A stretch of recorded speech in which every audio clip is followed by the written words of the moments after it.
น้องเพนครับวันนี้ไปไหนครับวันนี้เอาให้อาหาร ตัวอะไรครับนกอีกนะ ให้อาหารอีกเสือ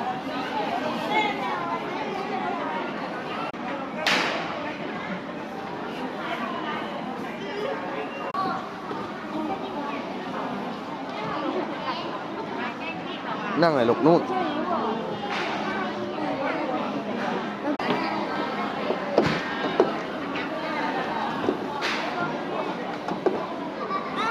กิน2 อันพร้อมกันเลย